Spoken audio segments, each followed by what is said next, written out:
Reprogram your money mindset only takes 7 days. Sounds bold, right? But here's the uncomfortable truth. If you're stuck living paycheck to paycheck, constantly stressed about bills, or secretly wondering why financial freedom always feels out of reach, it's not because you're lazy or undisciplined. It's because you were programmed that way. From the moment you were old enough to hear the word money, you were fed beliefs, by your parents, by school, by culture. Beliefs like, money is hard to earn, rich people are selfish, or wanting more is greedy. And without even realizing it, those ideas became your default operating system. They silently shape every financial decision you make. They tell you to play small, to feel guilt when you think bigger, to sabotage your own success just before the breakthrough. But what if, in just 7 days, you could flip that script? No hype, no shortcuts, just a structured reset, one that rewires how you think, speak, and act around money. The same kind of shift that countless self-made millionaires experience before they ever hit their first big win. And it doesn't start with spreadsheets or side hustles. It starts with your mind. By the end of this, you won't just understand personal finance, you'll feel in control of it. You'll finally be able to spot, interrupt, and delete the invisible beliefs that have been holding you back. So if you're ready to stop surviving and start building a life of real wealth, stay with me, because everything changes starting now. Day 1, identify your financial programming. Before you ever made a single financial decision, your mindset around money was already being formed. The way you think, spend, save, or avoid money altogether usually comes from what you saw and heard growing up. Phrases like money is the root of all evil or rich people are greedy sound innocent, but they shape your reality more than you think. That's why day 1 isn't about budgets, investments, or side hustles. It's about awareness. You can't change what you don't understand. Most people operate on financial autopilot, repeating patterns they inherited, not ones they chose. If you don't pause and examine those beliefs, they'll quietly control every choice you make. So here's what to do. Grab a notebook. List at least 10 beliefs you absorbed about money as a child. Don't filter, just write. Think about what your parents said, what your teachers modeled, even what your culture or religion implied. Things like, we can't afford that. You have to work hard to make money. Wanting more is selfish. Once you've listed them, go one by one and ask, is this helping me or holding me back? That single question can completely shift how you see yourself and your financial potential. This step may seem simple, but it's rare. Most people never stop to question why they act the way they do with money. They chase tips and tricks, hoping for change, but real transformation only starts when you confront the script you've been following all your life. Tomorrow, we'll take this further. We'll break down the habits and decisions that build wealth versus the ones that quietly drain it. But none of that matters if you're still stuck in a belief system that sabotages you from the inside out. Start here. Be honest. Because until you own your mindset, your money will always own you.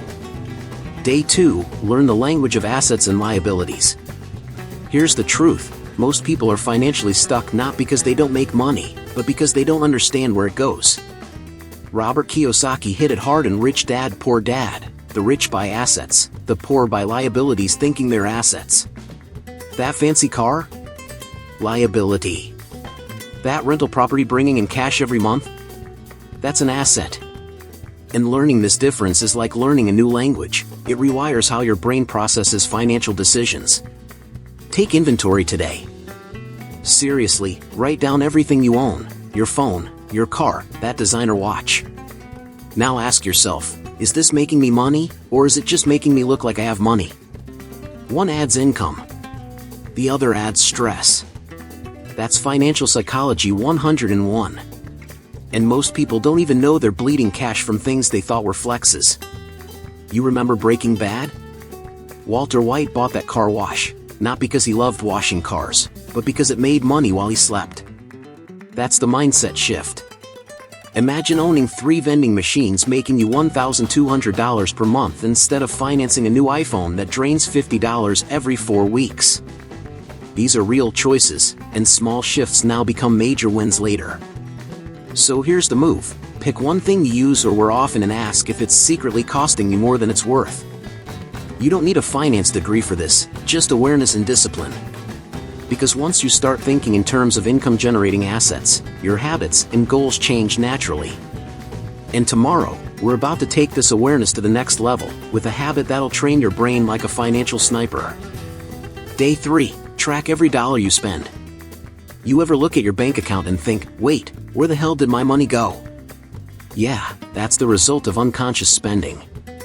Most people don't lose money in big chunks. It leaks out $7 at a time on coffee, subscriptions they forgot about, and Uber Eats on a Tuesday night. That's why tracking every dollar is one of the most underrated finance tips out there. It's not about being cheap, it's about being in control. For one full day, write down everything. And I mean everything. That $4 bottle of water at the gas station? Write it. The $1.29 app you barely use? Write it. This habit activates your financial awareness like nothing else. You start seeing patterns you didn't know existed. And once you see it, you can't unsee it. Your brain naturally starts questioning every expense. Think about Moneyball, the movie where the Oakland A's used stats to win games. They didn't have the biggest budget, so they tracked every number to maximize value.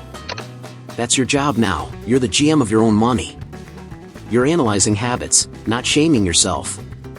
This level of financial education is what separates people who live paycheck to paycheck from those who build wealth silently.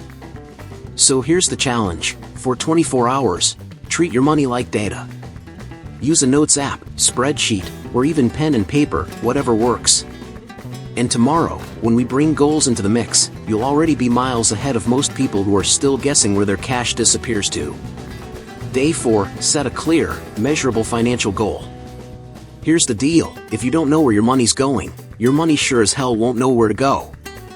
Most people say things like I want to save more or I need to invest, but that's way too vague. Your brain needs specifics to stay focused. That's why setting one clear, measurable goal, like saving $500 in 30 days or investing $100 in an ETF, is a game changer. It creates urgency and direction. Pick a goal that stretches you but doesn't break you.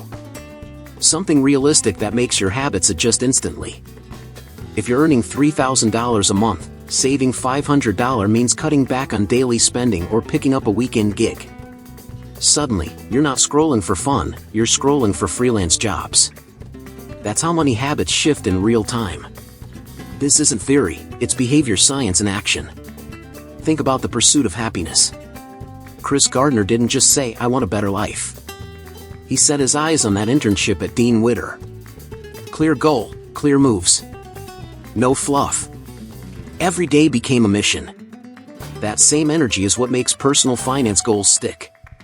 The clarity of a specific dollar amount gives your mindset a reason to push past excuses. So here's what to do. Write one goal on a sticky note and put it on your mirror. Say it out loud every morning. Let it guide your decisions for the next 30 days. Because tomorrow, we're going to flip the script on one of the most damaging phrases people repeat, and trust me, this shift will open doors you didn't even know were closed. Day 5. Practice saying I can afford it. How? One of the most damaging phrases in the world of personal finance is I can't afford it. It sounds harmless, but psychologically, it shuts your brain down. You're basically telling your mind, don't even try. But when you flip it and ask, how can I afford it? You unlock creativity, problem solving, and momentum. That simple shift changes your entire financial psychology, fast. This doesn't mean you buy things recklessly. It means you ask better questions. Instead of seeing something valuable, like a course, investment opportunity, or trip, and walking away, you pause and explore. Could you cut an expense? Sell something? Pick up a small project? These are real finance tips people overlook.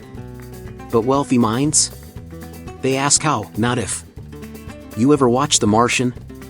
Matt Damon's character doesn't say, I can't survive. He says, okay, how do I survive on Mars with potatoes and duct tape? That's the mindset you need. When faced with a challenge, you get resourceful instead of hopeless. Financial success starts when you stop defaulting to no and start building the habit of seeking solutions. Here's your task. For the next 24 hours, catch yourself every time you think I can't. Replace it with how can I? It might feel weird at first, but your mindset will start shifting within days. And tomorrow, we'll turn that mindset into action by building a habit that'll quietly build your wealth while everyone else is busy making excuses. Day 6. Start a simple wealth-building habit. Let's be real, most people don't build wealth because they're waiting for the perfect time. Newsflash, it doesn't exist. You don't need $10,000 to start investing or saving. You just need $10 and the guts to stop waiting. Wealth is built with consistent action, not magical timing. Kiyosaki said it best, money doesn't flow to the lucky, it flows to the disciplined. Start small but make it real. Open a free investment account on platforms like Robinhood or Fidelity. Transfer $10. That's it. You've just taken a step 90% of people never will. This is how real financial education begins, by doing. The habit matters more than the amount. And once your brain sees progress, momentum builds fast. You remember The Office? When Jim slowly planned his escape from Dunder Mifflin, he didn't quit overnight. He made small moves, started his side hustle, then took the leap. That's wealth building. Quiet, consistent, and intentional. It's not flashy, but it works. And these money habits? They compound over time like interest, quiet now, loud later. So here's the challenge, build one financial ritual today. Maybe it's automating $20 into savings every Friday. Maybe it's setting a recurring stock purchase for an ETF like VOO or SCHD. Doesn't matter how small, just make it automatic. Because tomorrow, we're going to connect your new mindset to something even deeper, something that aligns your habits with your higher purpose. Day 7, align your mindset with God's principles. Let's get real for a second. Money isn't just about math, hustle, or even mindset. It's spiritual too.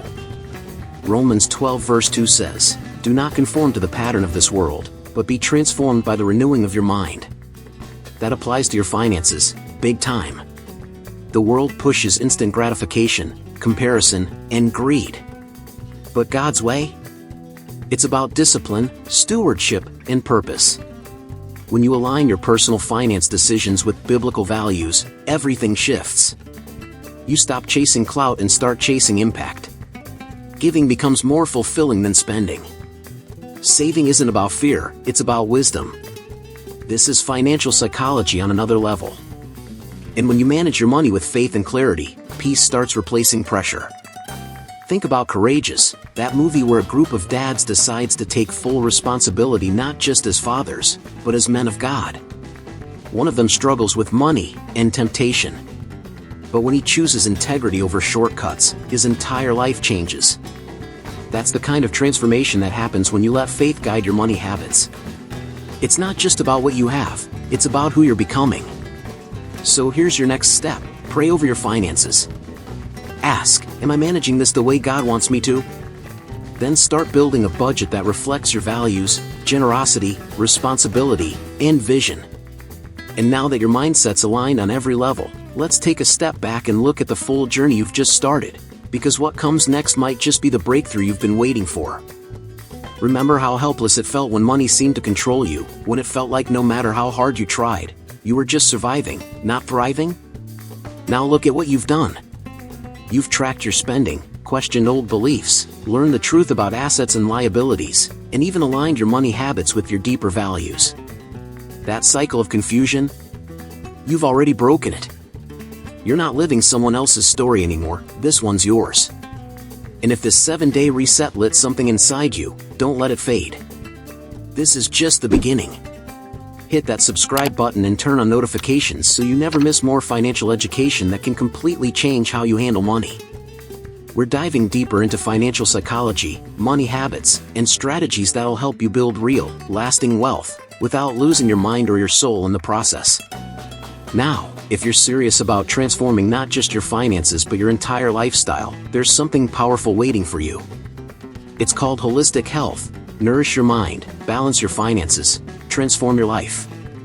Inside, you'll discover how to create passive income streams, eliminate debt for good, master your mindset under pressure, and live with purpose and peace, even in a chaotic world. Click the link in the pinned comment now and start transforming your finances today. It's your time. Check out the material in the pinned comment, because the only thing more expensive than investing in your growth is staying stuck where you are.